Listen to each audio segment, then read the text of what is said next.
Alright, guys, gals, and everything in between, I am back. I watched that double header of Better Call Saul because I saw that they had the last week's or last night's episode, and then all of a sudden they're like, oh, episode 2's coming out tonight, and I was like, holy crap, I have 2 episodes to talk about tonight. Watching both of these episodes now, I definitely can see a major reason why they would show these episodes at the same time.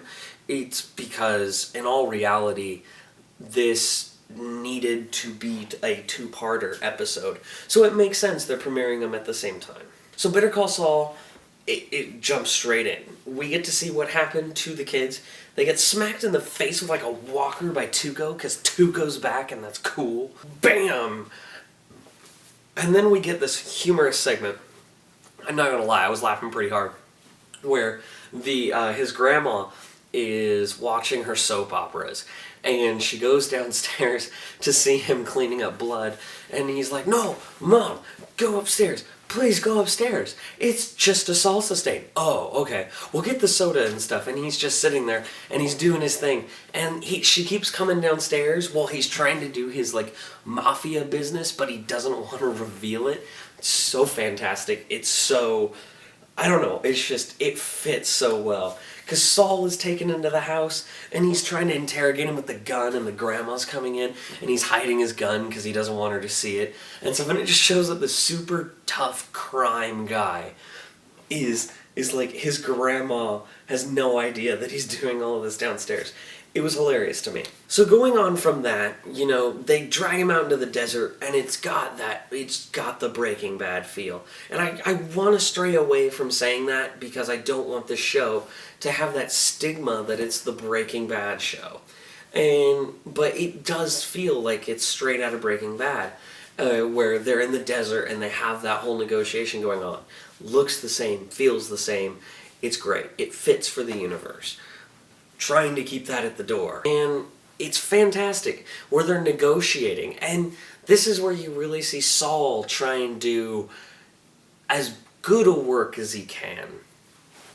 Where Saul Goodman is sitting there and he's trying to negotiate for the release of these guys.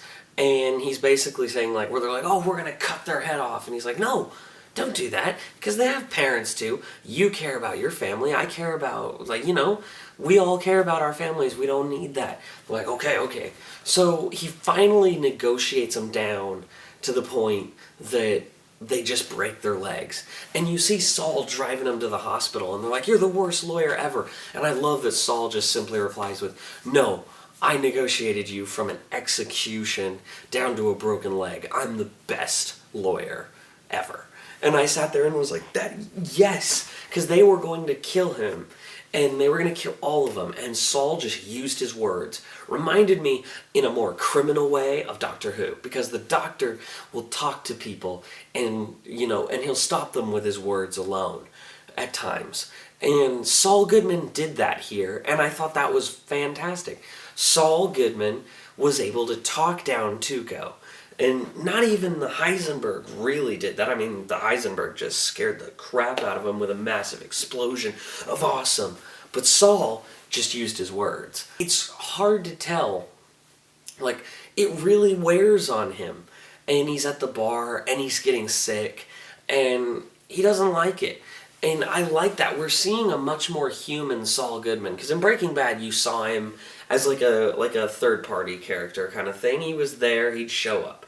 But in this one, you're seeing the human side of him. He's going to this guy's place. He's, who I'm assuming is his father. He's going to his father's place. And he's his overly paranoid father. And it's a much more vulnerable Saul Goodman. And you, especially when Tuco is breaking the legs, and you hear the screaming. And Saul Goodman's just like, he's staring at him, but he does, he feels like he should be doing more, but he doesn't know what. And Bob Odenkirk proves himself that he is a fantastic, like, top-class actor. And that just shows he's come so far from being the guy from Wayne's World who says, my mom gave me $1 and dropped me off at the park and ride. I really hope that I'm not the only person who got that Wayne's World reference. Then we see him, and he's kind of going back to his ordinary life. We see Mike Ehrmantraut again, and Saul Goodman is just kind of going about his thing, and you see this montage of him taking care of people in their trials and getting paid and all of that he's kind of back into the routine of his life. So he's getting, he's scraping by. And that's all fine and dandy. But this is our television show. This is only episode 2. This is not where the show ends. We're not going to end it with Saul scraping by. What happens? Well, he gets home to relax. Well, his office, but, his office is basically his home at this point. And they say, you have a client. He's like, oh my god, yes, I have a client. I have a client. Okay. So he gets all ready. The guy walks in. It's one of the hitmen with Tuco. And you're just like, oh man, what's going down? And then they discuss something. And now I can see where the story arc of the season is going to go. This right here was our way of seeing where the show was going to go. Where he says, they said they got a couple million bucks. You tell us where it is, we'll give you a cut of it. You'll get money, we get money, you represent us as a lawyer, we'll get you. So Saul Goodman's like, no, I'm an honest lawyer. I don't do that. And he gets up and then he writes his phone number on there and says, for when you realize who you really are. Because ultimately Saul, the past 2 episodes, has been scamming people this whole entire time. And you're just like, you are not a redeemable person at this point. And when you get to the point you're a criminal defense lawyer, like a criminal lawyer, you're just like, but we're getting there.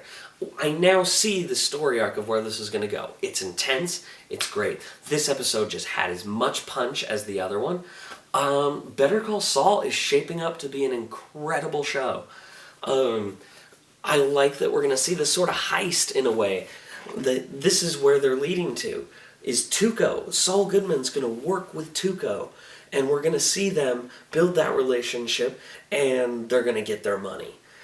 And I think that's really cool because I think that is what's going to break Saul Goodman to the point that he is who he is when we see him in Breaking Bad. Which means I bet you throughout this whole entire season, that's what we're going to see.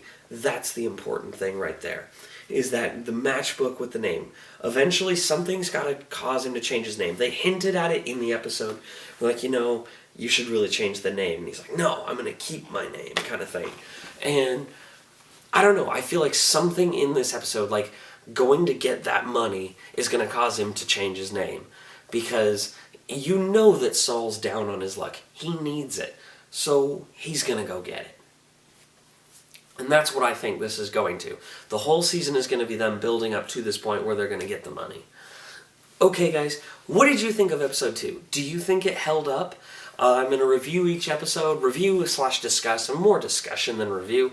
But do you guys think that Saul Goodman, that this is the story arc that's going to go throughout the season? And did it hold up? I feel like this episode had as much weight to it as the previous episode, and I'm loving the show so far.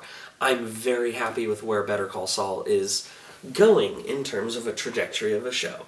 Okay, don't forget to like and subscribe so we can get some more videos coming.